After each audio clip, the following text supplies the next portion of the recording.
Next अब आता है शॉर्ट्स में। जो शॉर्ट्स हैं वो तीन है, माइस्थीनिया ग्रेविस, जीवीएस, ट्राइजेमिनल न्यूरेलिया। चलो एक करके स्टार्ट करते हैं। Myasthenia gravis is an autoimmune neuromuscular junction disorder characterised by weakness and fatigue of skeletal muscle. ठीक है, इसमें क्या होता है कि न्यूरोमस्कुलर जंक्शन का डिसऑर्डर है।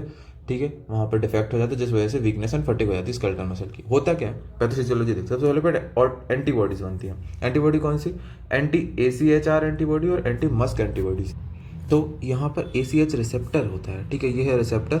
ठीक है, यहाँ पर आके एंटीबॉडी जुड़ जाती है। ठीक है, इन पे एंटीबॉडी जुड़ जाएगी। ठीक है, तो इन पे जब ACH को एक्ट करना, तो जहाँ से निकलता है प्रीसिनेप्टिव से, वो यहाँ पर एक्ट नहीं कर पाएगा। ACH एक्ट नहीं कर पाएगा तो फिर मसल कॉन्ट्रैक्शन वगैरह, मसल काम नहीं करेगी तो मसल वीकनेस मिलेगी। इसलिए दो चीज़ें मिली, AChR एंटीबॉडी और एंटी मस्क एंटीबॉडी, है ना। तो दोनों रिसेप्टर के टाइप्स हैं, जिसमें AChR सब में मिलती है और मस्क वाली जिसमें नहीं मिलती, मस्क वाली उसमें मिलती है जिसमें AChR की नहीं मिलती। ठीक है, तो दो एंटीबॉडीज को मिला के नाम याद करने, एंटी AChR एंटीबॉडी और एंटी मस्क एंटीबॉडीज। ठीक है, फिर एक तो एंटीबॉडीज में चेंजेस और एक थाइमस में भी चेंज देखते हैं पैथोफिजियोलॉजी। थाइमस में क्या, थाइमस इज एबनॉर्मली 75%। थाइमस में क्या होता है कि जितनी भी एंटीबॉडीज वगैरह यहाँ का प्रोडक्शन होता है, तो अगर एंटीबॉडीज में डिफेक्ट रहा तो भी वो क्या करेंगे, न्यूरोमस्कुलर जंक्शन के खिलाफ एंटीबॉडी बना लेंगे इस रिसेप्टर के खिलाफ, तो दिक्कत आ जाएगी। तो एक तो एंटीबॉडीज बनती है और एक थाइमस में दिक्कत रहती है। ठीक है, तो पैथोफिजियोलॉजी समझ में आई। फिर क्लिनिकल फीचर, मेल्स में ज़्यादा दिखता है। पीक इंसिडेंस 30 साल के करीबन रहता है। फ्लक्चुएटिंग वीकनेस देखने को मिलेगी जो कि एक्सरसाइज और एक्सर्शन में ज़्यादा खराब हो जाएगी। फटिगिबिलिटी ऑफ मसल, ठीक है, मसल फटिग रहेंगी और वीकनेस से फ्लक्चुएशन देखेगा। फिर shows more focal muscle involvement, focal muscle involvement ज़्यादा देखता है कि कोई एक मसल ग्रुप को इन्वॉल्व कर लिया, जैसे ocular, facial, bulbar, neck, jaw, respiratory, तो फोकल मस्कुलर इन्वॉल्वमेंट देखेगा। फिर diplopia and ptosis, respiratory weakness, no sensory loss. Sensory loss कुछ भी नहीं होता, मेनली मोटर फंक्शन लॉस ही होता है। ठीक है, तो ये हो गए क्लिनिकल फीचर। फिर आते हैं एग्रावेटिंग फैक्टर कौन कौन से होते हैं। एक्सर्शन, एक्सरसाइज करने पे, hot climate, emotional, pregnancy, menstruation, कुछ कुछ ड्रग्स होती है जो करा सकती हैं एग्रावेशन। एमाइनोग्लाइकोसाइड, फेनिटोइन ना, ये सब ड्रग्स हैं जो एग्रावेशन करा सकती है। जो मतलब नॉर्मल रहता है, ऐसे वीकनेस कम रहती नहीं है, पर जैसे यही ये वाले एक्सर्शन वाले फैक्टर आएंगे तो उसकी वीकनेस आ जाएगी। फिर नेक्स्ट आता है माइस्थेनिक क्राइसिस। तो rapid severe deterioration of the myasthenia that can bring patient to bring of respiratory failure and quadriparesis in hours. तो इसमें क्या है कि कुछ भी ऐसे मतलब कि कुछ एग्जाबरेशन होगा, कुछ एग्रेवेटिंग फैक्टर हो गया, उसके कारण बहुत ज़्यादा हालत खराब हो गई कि रेस्पिरेटरी फेलियर और क्वाड्रिवेरेसिस होने लगा। ठीक है, तो ये सीवियर फॉर्म है। जनरली क्या होता है माइस्थेनिया ग्रामिस में कि थोड़ी सी वीकनेस रहती, पर माइस्थेनिया क्राइसिस में बहुत ज़्यादा वीकनेस होने लगी कि रेस्पिरेटरी फंक्शन जो है उसका, मतलब सांस लेने में दिक्कत और क्वार्टर पेरेसिस, दोनों हाथ पैर उसके उसमें पैरालिसिस हो गया। फिर generally caused by respiratory infection, ज़्यादा तरीके से होता है रेस्पिरेटरी इन्फेक्शन, तो उसको बोलते हैं माइस्थेनिक क्राइसिस। ठीक है, 2 नंबर में कभी अलग से आ जाए उसके लिए है, वैसे इसकी जरूरत नहीं है। ठीक है, तो क्या है, rapid severe deterioration of myasthenia किसकी वजह से, कुछ एग्रेवेटिंग फैक्टर की वजह से, जैसे कि रेस्पिरेटरी इन्फेक्शन, तो क्या हो जाए रेस्पिरेटरी फेलियर, क्वाड्रिपेरेसिस। फिर आता है डायग्नोसिस। तो डायग्नोसिस में क्या क्या करते हैं, सबसे पहले सीरोलॉजी, तो जो एंटीबॉडीज उनको डिटेक्ट करेंगे, एंटी AChR एंटीबॉडी और एंटी मस्क एंटीबॉडी। फिर कुछ टेस्ट होते हैं फार्माकोलॉजिकल टेस्ट, तो क्या करेंगे अपन, anti cholinesterase test, administration of anti cholinesterase improve strength in the myasthenia muscles. तो अपन ने क्या किया कि जो कोलेस्ट्रेज एंजाइम होता है जो तोड़ता है ACH को, उसकी जगह अपन ने एंटी कोलेस्ट्रेज मतलब एंटी कोलेस्ट्रेज डाल दिया, तो इससे एंजाइम हटा दिया, तब वो टूटेगा नहीं, ACH के अमाउंट बढ़ा देंगे तो मसल की जो वीकनेस है वो कम हो जाएगी। ठीक है, तो एंटी कोलेस्ट्रेज टेस्ट। फिर आता है एड्रोफोनियम टेस्ट। एड्रोफोनियम टेस्ट भी यही है, test dose of edrophonium 2 milligram होता है। तो एड्रोफोनियम का भी फंक्शन यही होता है कि वो ACH का एक्शन बढ़ाता है वहाँ पर जाके। तो एड्रोफोनियम अपन सबसे पहले देंगे, अगर इंप्रूवमेंट दिखती है ना, इंप्रूवमेंट दिखती है तो अपन फर्दर टेस्ट को ड्रॉप कर देंगे। ठीक है, लेकिन अगर नेगेटिव आया, ठीक है, तो फर्दर 5 से 8 mg देते हैं अपन। Test is considered positive if there is substantial improvement in the weakness. तो मतलब क्या है, पॉजिटिव टेस्ट जब बोलते हैं जब एड्रोफोनियम देने के बाद मसल वीकनेस में इंप्रूवमेंट हो, मसल वीकनेस कम हो जाए मतलब, और नेगेटिव जब बोलेंगे जब मसल एच की एस वीक ही रहे। ठीक है, तो एड्रोफोनियम टेस्ट हो गया दूसरा। फिर आता है इलेक्ट्रो डायग्नोस्टिक टेस्ट। इसमें क्या करते हैं, रिपीटेड नर्व स्टिमुलेशन टेस्ट है, बार बार रिपीटेड नर्व को स्टिमुलेट करेंगे, तो जिससे क्या है कि नर्व जो है थक जाएगी। ऐसे नॉर्मली नर्व थकती नहीं है, पर जब मसल इसमें माइस्थीनिया ग्रेविस वाले में तो ACH आ ही नहीं रहा है तो मसल नर्व जल्दी थक जाएगी। Single fibre electromyogram. ठीक है, ये 3 टेस्ट हो गए। ठीक है, कुल मिला के सीरोलॉजी, फिर फार्माकोलॉजिकल टेस्ट में एंटीकोलेस्ट टेस्ट, एड्रोफोनियम टेस्ट, फिर उसके बाद आता है कि इलेक्ट्रोडायग्नोस्टिक। ठीक है, 3 टेस्ट हो गए। अदर टेस्ट में CBC, ESR, RA फैक्टर कर दिया। ठीक है, CT, एक्सरे, MRI। फिर आखिरी में ट्रीटमेंट।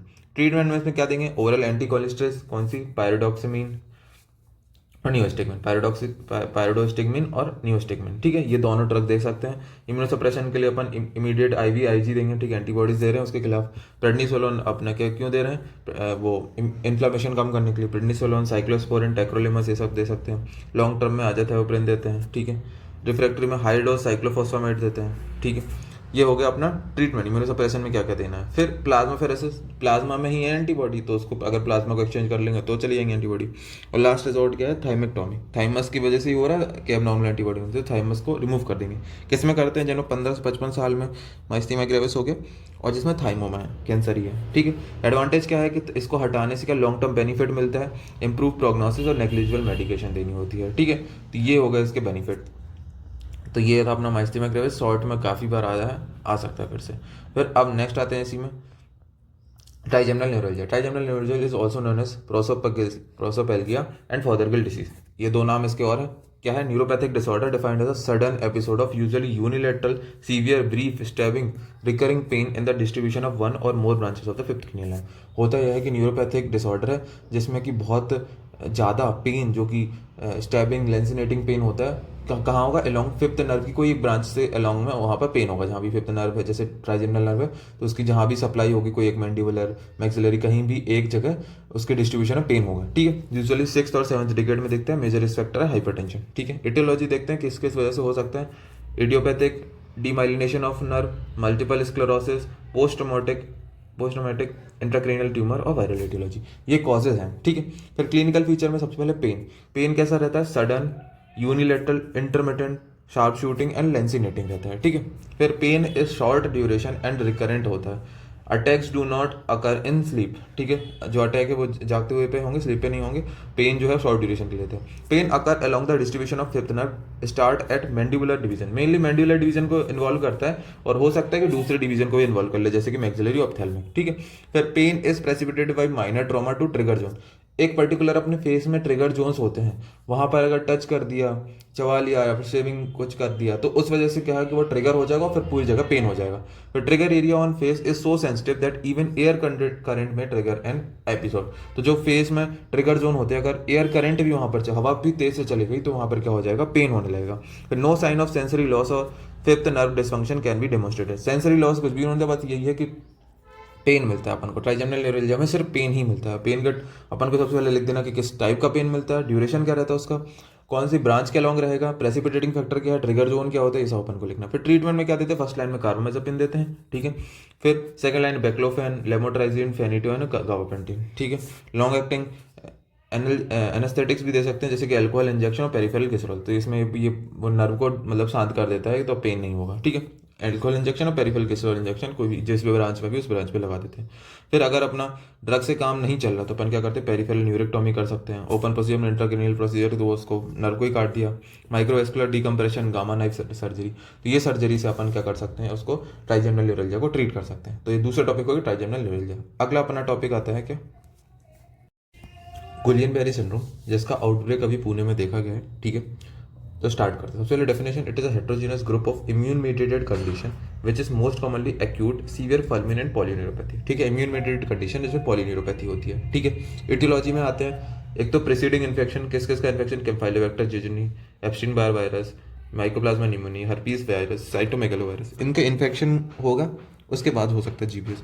प्रायर वैक्सीनेशन कराया, जैसे कि स्वाइन फ्लू के लिए, इन्फ्लुएंजा, रेबीज, ठीक है। तो इनकी वैक्सीनेशन के बाद जीवीएस देखा जा सकता है। अब हम पैथोजेनेसिस समझते हैं कि होता क्यों है सब। तो immune response to non self antigen infection है vaccine that misdirect to host nerve tissue through resemblance of epitope. होता यह है कि कोई भी इन्फेक्शन हुआ, कोई भी वैक्सीन लगाई, तो उसके बाद जो अपना इम्यून सिस्टम है ना, उसको ऐसा है कि सेल्फ एंटीजन, खुद के एंटीजन पे वार नहीं करना, पर इनके आने के बाद वो पहचानने में गलती कर देता है ना, गलती करते थे पहचानने में। तो होता ये है कि जो बाहर से इन्फेक्शन का एंटीजन है ना, उसका एंटीजन और अपनी बॉडी का एंटीजन नर्व्स पे जो प्रेजेंट है उसका एंटीजन में मैच होने लगता है। तो जो एंटीबॉडी है अपने नर्व पे भी एक्ट करने लगती है, उसको बोलते हैं मॉलिकुलर मिमिक्री, ठीक है। तो जो एंटीजन है उसकी मिमिक्री हो गई, ठीक है। Variants, acute inflammatory demyelinating polyneuropathy.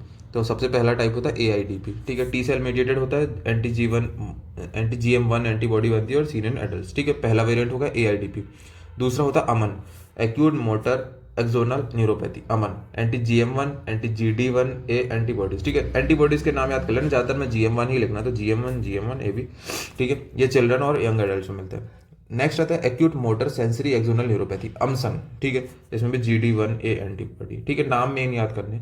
अगला है Miller Fisher syndrome MFS, anti GQ1B GD1A antibody, ठीक है। थोड़े नाम ऊपर नीचे कर दो, GM1, GD1, GD1A, GQ1B, है ना। ये नाम बस याद करने हैं, एंटीबॉडी के दो नाम याद कर लेना, और बाकी इनके मेन वेरिएंट्स के नाम AIDP, अमन, अमसन, MFS, ठीक है। नेक्स्ट आता है क्लिनिकल फीचर में क्या मिलेगा। Acute rapid onset of paralysis, rapid onset of paralysis होगा evolving over days to week, ठीक है। Predominantly motor with without sensory, मतलब कि मेनली मोटर इन्वॉल्वमेंट होता है, मोटर फंक्शन का। सेंसरी हो भी सकता, नहीं भी सकता। होता है असेंडिंग पैरालिसिस, मतलब लोअर लिम्ब से पैरालिसिस चालू होगा और अपर लिम्ब तक असेंड करेगा, ठीक है। रैपिड ऑनसेट पैरालिसिस है जो कि कुछ दिन कुछ वीक में इवॉल्व होगा धीरे धीरे, ठीक है। स्टार्टिंग तो एक्यूट होगी पर धीरे धीरे असेंडिंग होगा, लोअर लिम्ब से स्टार्ट होगा अपर लिम्ब तक जाएगा, ठीक है। तो एक तो पहला क्लिनिकल फीचर होगा पैरालिसिस, असेंडिंग पैरालिसिस, ठीक है। दूसरा था pain, acute deep aching pain in weak muscle, जो वीक मसल है उसमें डीप एकिंग पेन होगा। नो फीवर और constitutional symptom onset of weakness, कोई भी कॉन्स्टिट्यूशनल सिम्टम और फीवर नहीं मिलता इसमें। दूसरा सेंसरी इन्वॉल्वमेंट, बहुत ही कम सेंसरी इन्वॉल्वमेंट होता है, minimal and may precede weakness, weakness के बाद सेंसरी इन्वॉल्वमेंट है। Present as a distal paresthesia and loss of pain sensation, ठीक है। सेंसरी बहुत ही कम होता है, मान लो कि नहीं होता है, पर कुछ कुछ जगह पे distal paresthesia, loss of pain sensation मिल सकते हैं। अगर फेशियल और रेस्पिरेटरी मसल इन्वॉल्व हुई तो वेंटिलेटरी सपोर्ट की जरूरत पड़ेगी। वही अगर रेस्पिरेटरी और फेशियल मसल अगर वीक हो गई तो सांस ले नहीं पाएगा, तो वेंटिलेटरी सपोर्ट चाहिएगा। ऑटोनॉमिक डिस्टर्बेंस जैसे कि बीपी में फ्लक्चुएशन, पोस्चुरल हाइपोटेंशन हो जाएगा, ठीक है। Bladder dysfunction in late and severe cases, bladder dysfunction late cases में मिलता है। On examination loss of deep tendon reflex, deep tendon reflex में लॉस हो जाएगा।